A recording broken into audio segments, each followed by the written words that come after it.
and welcome back to Happy Hot Home.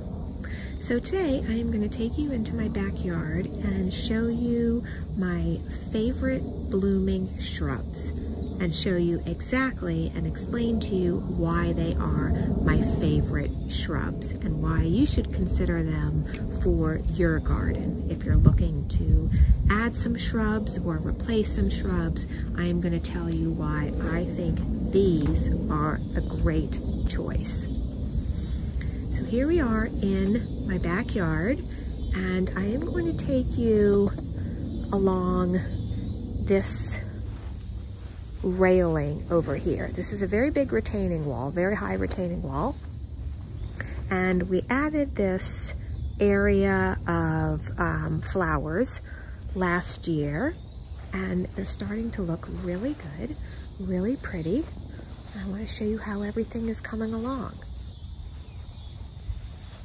So these are my very, very favorite Limelight Hydrangeas. They are my favorite blooming shrub for so many reasons. Number one, they are so easy.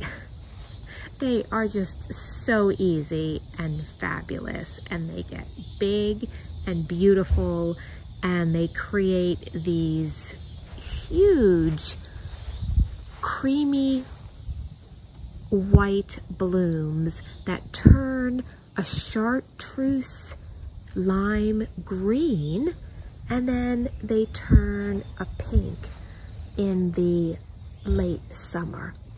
And let me show you one that right there that is just starting to turn pink. They're so pretty. This was such a small shrub last year when I planted it, and look how big it's grown. It's so pretty. I planted, let's see, 1, 2, 3, 4, 5, 6 of them along this railing, and they just have shot up. Look how big they get. I mean, this is probably almost 5 feet tall. And look at the size of this one bloom. This is just one bloom right here. Look at that. It is magnificent. And I actually have trimmed quite a few of them, and I took them inside and I used them in my last video. You can go check it out. I will link it here. But they're so pretty. So, ease. Number one, they are fabulous and they are so incredibly easy. The flowers, again, just get so enormous and beautiful, and you can trim them and bring them inside, and they're just spectacular. Another great reason I love them is that they're not finicky like the regular hydrangeas are, and they work in almost any climate. I mean, it gets pretty cold here in the winter, and sure, they go into dormancy in the winter, and then they'll bloom in the winter because it's very cold. But even in our hot summers, you know, where it gets 90 plus, they do great. They do absolutely amazing, and they don't need tons of watering. The regular hydrangea variety that I've had before, they start to look very wilted if it gets too hot. They don't bloom. I need to come out and keep watering them. And they're just delicate flowers, and we just don't have the right climate for them. Let me take you up and show you a couple of them over here and how they are doing. Oh, let's see. I've got a teeny weeny little bloom right there. Another one coming out over there, but small. And then there's another one over here against the island, and it's doing okay, but so you also, you know, get issues like these spots on the leaves, and I think that's from rain getting on the leaves. Someone, you may correct me if I'm wrong, but I believe it's from when rain gets on the leaves and then the sun comes out and it burns the leaves. So they're more, this type of regular hydrangea is more prone to issues like that. And like I said, if it gets too hot, they just don't do well, and if the flowers do bloom, then they'll get wilty, and then I need to come out and water them, and I'm just kind of tired of, you know, dealing with the regular variety. So I've pretty much switched everything over to Limelight Hydrangeas, and I just love them. So climate, again, great. They work really well in almost any climate. And like I said, they don't need daily watering to look great. I do suggest planting them in a sunny spot. They do like sun. Partial shade, I think they'll do okay in partial shade, but they do really well in sun. And again, you know, if it is very, very sunny, they're not going to have any problems. So they get probably about 6 to 8 feet tall, which is quite high. You know, I mean, this little guy over here, I'm over 5 feet, so this is probably about 4'8" already. And they're just so pretty. So this is one area over here where I planted them. And I want to take you over here where I planted 15 more of them last year. And they are doing so well. They are getting very big too. Let's go over and check them out.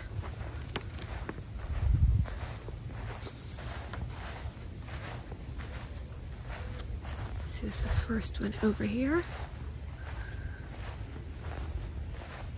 I mean, this is probably already, yeah, almost over 5 feet tall. This one, I would say, is over 5 feet tall. And when I planted them last year, they were just small little shrubs on the ground.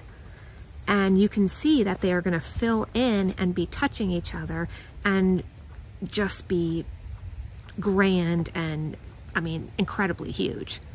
And that may even happen at the end of this season. I mean, look how great they look all the way down. They're so pretty. And for the most part, I mean, there's one little guy here that is dragging on the ground, but if you look at the others, they aren't like falling over. They have strong stems. I do have a blog post out there about some hydrangeas that I did have to move to the backyard because I don't think I pruned them properly, and I cut them too much, and it messed with the root structure and the strength of the branches, and they did fall over. So you do need to be careful when pruning them. But yeah, I invite you to check out that blog post. But look at these. Look how amazing they look. So another thing when it comes to hydrangeas, as much as I love them, you know who else loves them? The deer. The deer love them. So my suggestion is that you plant them in a fenced yard. The deer don't get to them.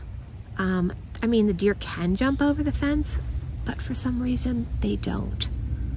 So that is my suggestion. Plant them in your backyard or where you have a fence.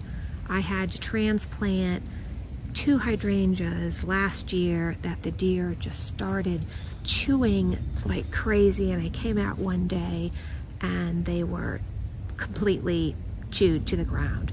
So I planted them back here, and they were in the grouping that I just showed you. But look how amazing these are. Yes, these are already almost 6 feet tall.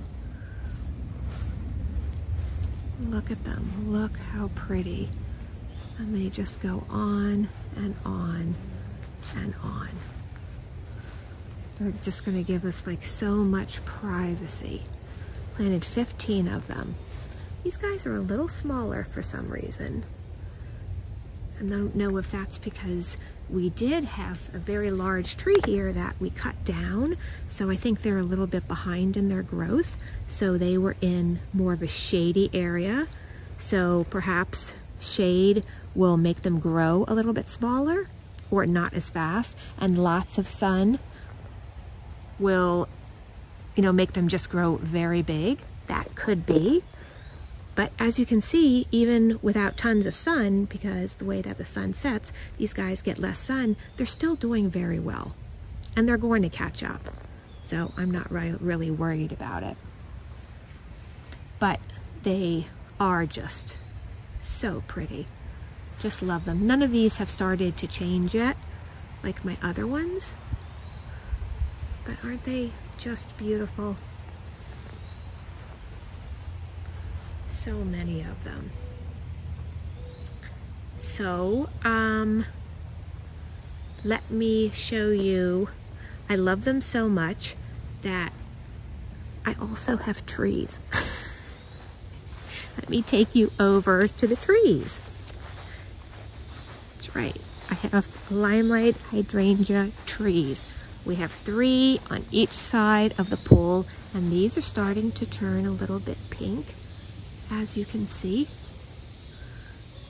So I have 3 of them over here that are practically touching.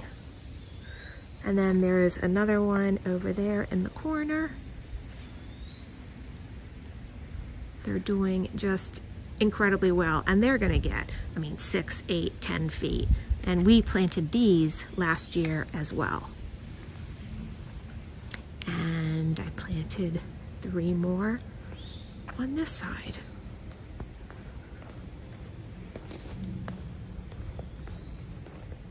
And they're doing just exceptionally well. Yes, this pink chartreuse limey green is so pretty. Look at the color. You can see them up close. White and then pink, chartreuse green. They're beautiful. So I have them all over my yard. I absolutely love them. They're so easy to care for. All I did last year, well, this spring, I didn't trim these trees at all. In the spring, I just trimmed off the dead blooms. Probably took me like 10 minutes, and that's all I did. Perhaps since they grew a little bit bigger this year, maybe I'll do a little bit of a deeper trimming for next year, but they really did not require much at all. And they're just so pretty. Again, great for so many different climates. You can see the pink. How pretty they are. So I'll take you back over to this area and explain a little bit about the ones that I transplanted from the front. They are a slightly different variety. I have 3 different varieties. So I showed you these over here. That's the regular variety, the really finicky ones. These are Limelight Hydrangeas, and this is the one that I transplanted from the front of the yard that the deer just chewed up so badly. And actually, this is the one that was chewed up so badly, and that's why it's so small. Because it originally was that size, and anyway. So yes, those are the 2 that the deer got to. I put them back here. You know, the deer has not gotten to them at all. But this guy's struggling a little bit. He's much smaller than the others. But so these produce, you know, these come out as green, you know, big sprays that are green, and they will eventually turn white. And I have a blog post on Limelight Hydrangeas as well, if you want to check it out. Again, you know, due to like my pruning process, the stems are just not quite as strong as the stems on the Limelights. The Limelights just have a sturdier branch to hold up those really big sprays. And the Annabelles just I don't know. I mean, some of them do, but look, this already bent over right here. I don't know, I guess the weight of the head just made it fall over. So my suggestion of, you know, any type of variety, if you are looking for hydrangeas, the very easiest to care for, the best variety are these Limelight hydrangeas. I will take you quickly over, actually, I just remembered, there is one more area over here where I have regular hydrangeas and they haven't started to bloom yet either. They are in a shaded area, so have some electrical equipment over here, so I was hoping they would get big enough to kind of cover some of this, but so this is what they look like. You know, haven't started to bloom. Maybe it's still a little early for them. It is shaded over here, so they don't look wilted, but again, you know, here we are, the beginning of August, and no blooms, or just those very small blooms on the other ones. Whereas, look at those. And they're going to continue to bloom through the colder season. So everyone, so that is what I wanted to show you. Wanted to give you my hints on if you're looking for a great blooming shrub, then you will not be disappointed with these Limelight hydrangeas. So easy to care for. You know, I consider them drought resistant. They can grow in many different climates. They're just a great blooming, beautiful shrub. Okay, so if you liked the video, like and subscribe. I have a lot more videos coming your way, and I'm going to do that popcorn video, I promise. I'm going to get my husband to help me with it. He's going to have to film me making the popcorn, and we just haven't gotten around to that yet. So, all right. Take care, everyone. Please remember to like and subscribe. Bye.